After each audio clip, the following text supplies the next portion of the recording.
Assalamualaikum warahmatullahi wabarakatuh. Perkenalkan, nama saya Nita Agustina Sari dari Peminatan Kesehatan Lingkungan. Di sini saya akan membahas mekanisme terjadinya penyakit demam berdarah dengue. Epidemiologi demam berdarah dengue. Demam berdarah dengue atau DBD adalah penyakit yang disebabkan oleh infeksi virus dengue.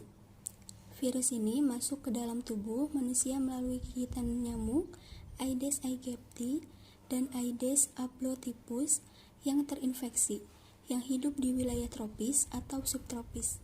Penyakit ini merupakan salah satu penyakit tropis yang sangat banyak ditemukan di Indonesia. Menurut data yang dihimpun Kementerian Kesehatan Republik Indonesia, demam berdarah telah menjadi penyakit endemik di Indonesia sejak tahun 1968. Faktor determinan penyakit DBD.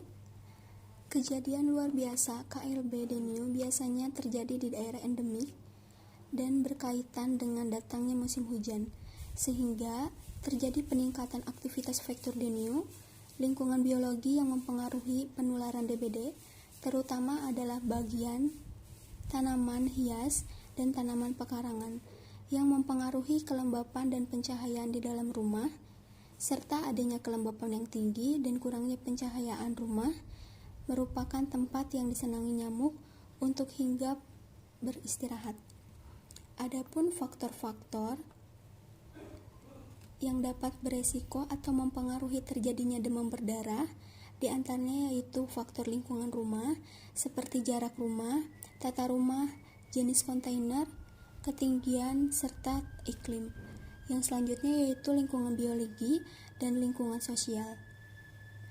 Jarak rumah antara rumah mempengaruhi penyebaran nyamuk dari satu rumah ke rumah lain. Semakin dekat jarak antara rumah, semakin mudah pula nyamuk menyebar ke rumah sebelah dan menyebelah ke yang lainnya. Interaksi manusia menderita penyakit DBD yaitu dengan kebiasaan masyarakat yang merugikan kesehatan dan kurang memperhatikan kebersihan lingkungan, seperti kebiasaan menggantung baju, kebiasaan tidur siang, kebiasaan membersihkan TPA, kebiasaan membersihkan halaman rumah, serta kebersihan menjaga bak mandi, dan juga partisipasi masyarakat khususnya dalam rangka membersihkan sarang nyamuk, maka akan menimbulkan resiko terjadinya transmisi penularan penyakit DBD di dalam masyarakat. Adapun upaya yang dapat diterapkan pada kasus DBD tersebut yaitu dengan cara mengadakan kegiatan fogging. Apa itu kegiatan fogging? Kegiatan fogging adalah pemberantasan nyamuk demam berdarah menggunakan insektisida dengan cara pengasapan. Insektisida yang digunakan ialah malathion dicampur dengan solar. Pengasapan sangat efektif dalam memutus rantai penularan karena semua nyamuk masuk termasuk yang aktif mati seketika bila kontak dengan partikel-partikel insektisida. Yang selanjutnya yaitu teori simpul pada kasus DBD dapat diuraikan menjadi 5 simpul, yaitu simpul pertama adalah sumber penyakit, simpul kedua adalah komponen lingkungan yang merupakan media transisi penyakit, yang ketiga adalah simpul variabel penduduk seperti umur, jenis kelamin, perilaku, pendidikan, dan kepadatan. Yang simpul keempat yaitu penduduk dalam keadaan sehat atau sakit setelah mengalami infeksi atau terpapar dengan komponen lingkungan yang mengandung agen penyakit. Dan simpul kelima yaitu variabel lain yang memiliki pengaruh terhadap keempat simpul tersebut seperti iklim dan topografi. Yang terakhir yaitu kerangka dan penjelasan teori simpul. Pada simpul pertama yaitu terdapat sumber penyakit. Penyakit DBD adalah penyakit yang disebabkan oleh virus dengue yang dapat ditularkan melalui gigitan nyamuk Aedes aegypti. Pada simpul 2 yaitu media transmisi, di mana penyakit tersebut tidak dapat menular melalui air, tanah, ataupun pangan, serta udara maupun kontak langsung dengan orang lain. Penyakit DBD hanya dapat ditularkan melalui vektor nyamuk yang di dalamnya terdapat virus dengue, yaitu Aedes aegypti. Demam berdarah dengue tidak dapat menular apabila hanya digigit oleh nyamuk Aedes aegypti dan tidak terdapat virus dengue. Penyakit DBD dapat tertular melalui proses dari nyamuk Aedes aegypti yang mengisap darah penderita DBD yang terdapat virus dengue di dalam tubuhnya, kemudian memindahkan atau menularkan kepada orang sehat, lalu menggigitnya, serta virus tersebut menjadi berpindah kepada orang yang tersebut yang digigitnya.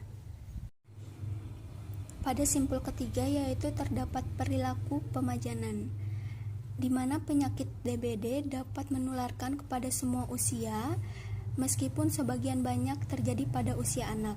Status gizi atau imunitas seseorang dapat menentukan apakah akan mudah sakit atau dapat bertahan terhadap virus dengue yang telah masuk di dalam tubuhnya.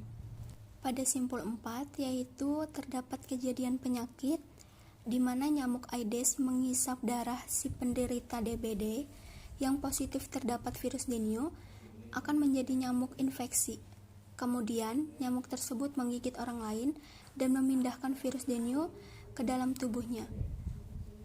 Apabila orang tersebut dengan status gizi yang atau imunitas yang baik, maka gejala khas akan muncul dan diperkuat hasil laboratorium sehingga sampai dirawat di rumah sakit atau di rumah, serta termasuk dalam segmen pertama yaitu akut. Yang terakhir yaitu simpul 5, terdapat variabel suprasistem, di mana perkembangbiakan nyamuk dapat dipengaruhi oleh iklim seperti suhu udara, kelembapan udara, curah hujan, kecepatan angin, serta suhu lingkungan dan kelembapan dapat memberikan pengaruh besar terhadap perkembangbiakan nyamuk, terutama pada saat musim hujan serta musim kemarau, seperti perilaku menggigit, perilaku perkawinan, lama menetas telur nyamuk, dan lain-lain. Curah hujan yang sedang dalam jangka waktu panjang dapat mengakibatkan serta dapat menimbulkan banyaknya breeding place dan tingkat ABJ yang rendah, hingga keduanya dapat menyebabkan banyaknya tempat perkembangbiakan dan pertumbuhan jentik nyamuk. Sekian dan terima kasih paparan dari saya. Kurang lebihnya saya mohon maaf. Billahi taufik walhidayah. Wassalamualaikum warahmatullahi wabarakatuh.